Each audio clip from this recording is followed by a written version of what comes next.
ఎప్పుడో ఒకప్పుడు ఒక రాజ్యంలో హరి అనే అంధుడు ఉండేవాడు.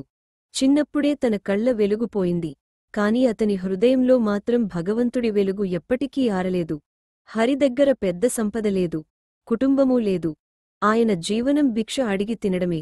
కాని ప్రతిరోజూ ఉదయం లేచి ఒకే ఒక్క పని చేసేవాడు, దేవాలయానికి వెళ్లి కీర్తనలు పాడటం. అతనికి కళ్ళు లేకపోయినా గాత్రం మాత్రం అమృతంలా ఉండేది. ఎవరు విన్నా హృదయం కరిగిపోతుంది. గ్రామంలో ఎవరైనా కష్టాల్లో ఉన్నా హరి పాడే పాట విని ఓదార్పు పొందేవారు. ఒకరోజు రాజు ఆ ఆలయానికి వచ్చాడు. హరి పాడుతున్న కీర్తన విని ఆశ్చర్యపోయాడు. రాజు అనుకున్నాడు, ఈ అంధుడి కళ్లకు వెలుగు వస్తే ఎంత బాగుంటుంది. నేను నా రాజ్యంలోని వైద్యులను పిలిపించి అతనికి కళ్ళు చూపిస్తాను. వైద్యులు వచ్చి పరీక్షించారు. కాని ఎవరూ ఫలితం సాధించలేకపోయారు.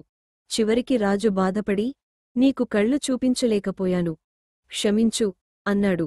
అప్పుడు హరి నవ్వుతూ అన్నాడు, మహారాజా, మీరు నా మీద కరుణ చూపించారు. కాని నేను దేవుణ్ణి చూడటానికి కళ్ళు కావాలనుకోవడం లేదు. ఆయన నా హృదయంలో ఉన్నాడు. నా గాత్రం ఆయనకు అర్పణం. అది నాకు సరిపోతుంది. అంతేకాదు, హరి ఇంకా అన్నాడు, కళ్ళు లేకపోయినా నాకు వెలుగు ఉంది. అది భక్తి వెలుగు.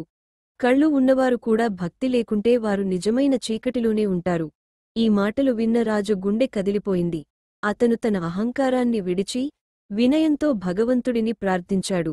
గ్రామమంతా హరి కీర్తనలతో నిండిపోయింది.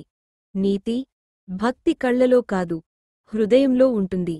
దేవుడిని నిజాయితీతో పూజించినవాడికి లోకంలో ఎవరూ ఇవ్వలేని అంతరంగ శాంతి లభిస్తుంది. సంపద, శరీర సౌందర్యం, ఆరోగ్యం ఇవన్నీ తాత్కాలికం. కాని భక్తి వెలుగు శాశ్వతం. క్షేత్రపాలక సమర కౌతుక ఖడ్గ చాలక రక్షకం, శాస్త్రనాయక స్ఫూర్తిదాయక కార్య సాధక దక్షకం, గురు ప్రహర్షణ కారకం మమ పుత్ర సన్నిభవాయ